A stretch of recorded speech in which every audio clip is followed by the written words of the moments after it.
What's going on, folks? This is Pro Expert Media Academy. I am stoked today. I got a really exciting video for you. I hope you'll like it. This is about correcting improvised MIDI solos in Digital Performer.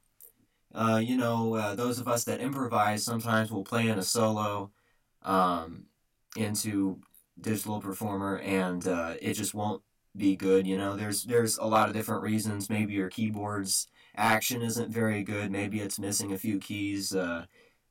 Maybe the buffer size is too low. All sorts of things can interfere with the performance that you give. Um, and I believe that was the case with this one up here, all these blue regions. This was a solo that I played for alto saxophone. Now this song, I was contracted to write the theme song for the up-and-coming new CSI show. They haven't figured out what city it is, but it'll be coming up on television pretty soon. So watch out for that. So to get a feel for the song, I'm going to start from the beginning, and we'll eventually get down to the breakdown where the solo starts, and we'll hear the solo.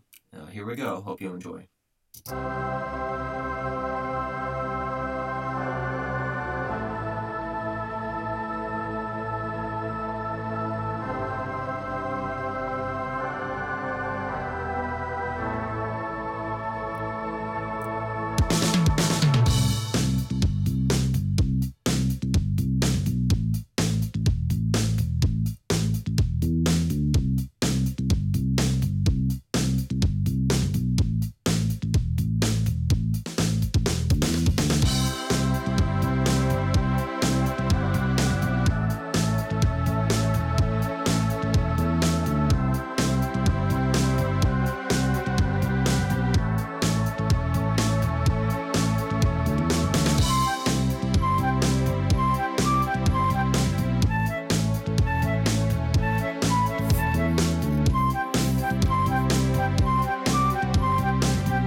Alright, so our work is cut out for us, alright? I'm going to show you some tried and true methods for fixing this solo.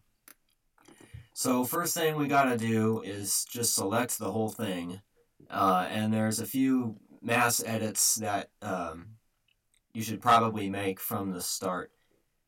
So in Digital Performer, you're going to want to go to Region to do that. first of all, I need to transpose it to make sure that it's in the right key, which is C major for this song.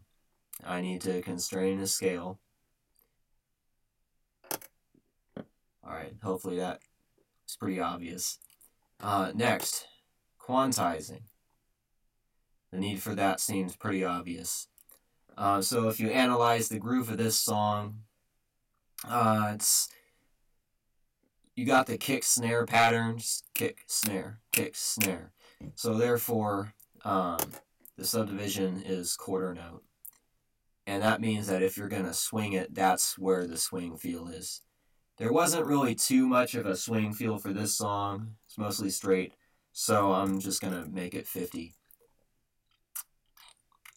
in order to preserve the sort of groove, the separation between the notes that there was sometimes. Even though the overall solo wasn't very good, some parts of the feel were still alright. So I'm just gonna do exactly that, and it's not gonna worry about the releases.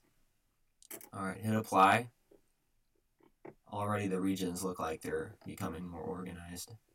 Probably something I should do right now is option drag this to fill up some of those spaces. There is room for space in music and improvised solos. That's something that a lot of people forget about, but that was too much space. Alright, there you go. Now we've already quantized it, so we're not going to worry about groove quantizing. Smart quantizing, not that either. Humanizing, definitely. So select all again. What do we want to humanize? Pretty much everything, except the tempo. That would mess with the conductor track, and I don't want to do that. When you're sequencing music in a sequencer that's going to be synchronized to video, you don't want to mess with the tempo, because then it won't line up with the opening sequence like this will. Now, let's see if these settings are okay. For onset, that's when the note happens. Really, it's not very much, by 10% of the current duration. Most of the durations weren't very long on that solo, so that's really not going to be very much. On velocity, you can't have all your notes having the same velocity, which is the same as volume. So really, 10 might be a little bit low. 30 would be better. To really make it, lose the roboticness of it. Duration, I was pretty happy with the duration of the notes, but, if they deviate by about 7%, I'm happy with that. Off velocity, this is extremely important. So I am not going to, the off velocities that I picked when I performed the solo were very carefully chosen. So I'm going to leave that at 0. In fact, I'm just going to turn that off right now. Alright, so apply. Alright. Can't wait to hear what it sounds like. Deflamming, that's mostly for percussive types things where you might want to do some flams. That's where I know the term flam from. We already did velocity and duration. Splitting notes, that's when you want to explode different notes out of chords onto different tracks. Since this is a monophonic instrument, there's not going to be any chords going on, so that doesn't apply to this.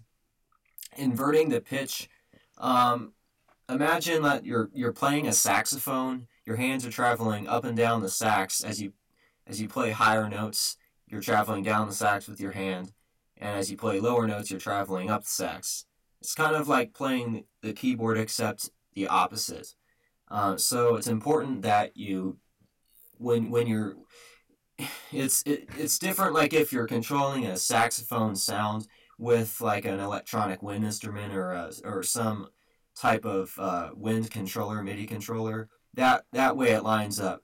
But it's the reverse note number order if you're playing the keyboard. So in this case, yes, you want to invert the pitch. Center pitch, this was an alto sax, which is an E instrument. So I'm going to say O, but it's an E3, I believe. That is the center pitch. Yeah. And the same goes for if I'm using an electronic wind controller instrument to control like a keyboard sound or something like that. Okay. I don't think any of these are going to be necessary. I'm pretty sure I didn't duplicate any notes. Not with that, especially since it's monophonic. Okay. I'll get back to you on this stuff. Reverse time is exactly what it sounds like. But I played the notes in the exact order that I wanted them, so there's no need for that. Not this solo anyway. I have no idea what retrograde is, gotta be honest with you. Scale time, I'm pretty sure that deals with extending or compressing the solo. I might do that sometime. I might scale it down to like 50% if I want it to sound like I played twice as fast. I would do that here, except I don't really have the musical vocab to add 50% more stuff to it. So that's just kind of a limitation on my part. Scale tempos, that's only a conductor track thing. Once again, I don't want to mess with the tempo of this because I have to fit this into a certain number of exact frames. Okay, so we're done doing all this. These are the methods for correcting your solo, getting it ready for TV or whatever the destination is.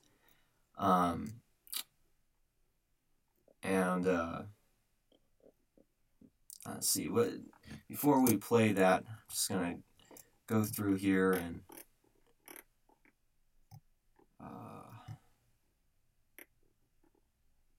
make sure that everything's all set.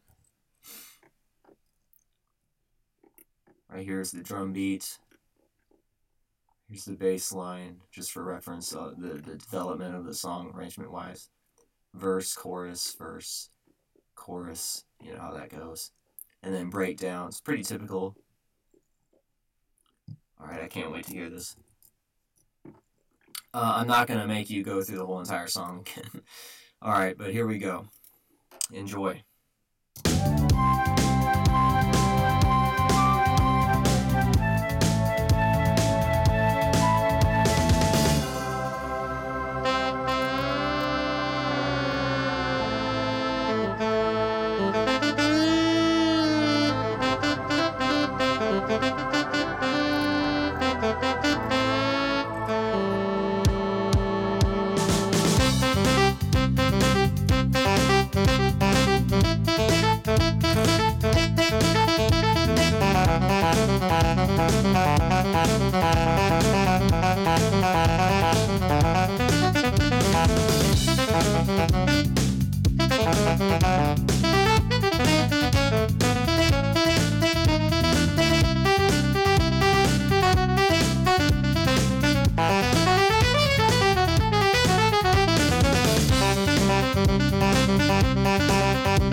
That is how you edit improvised solo in Digital Performer for maximum musicianship, musical acceptability for people's ears, especially when going on a TV show. It's like there's the artistic side of things, where people are like, well, whatever I played is great, and that's what was artistically flowing through me. That's what music was happening at the time. But sometimes it's not that good um, of a thing when there's what people would call mistakes in the solo, and you do want to correct them so that when people listen to them over and over and over again, like the theme song for CSI, that there's not something sticking out like a sore thumb in there, making people uncomfortable. All right, this has been Pro Expert Media Academy. Hope to see you next time. Thank you.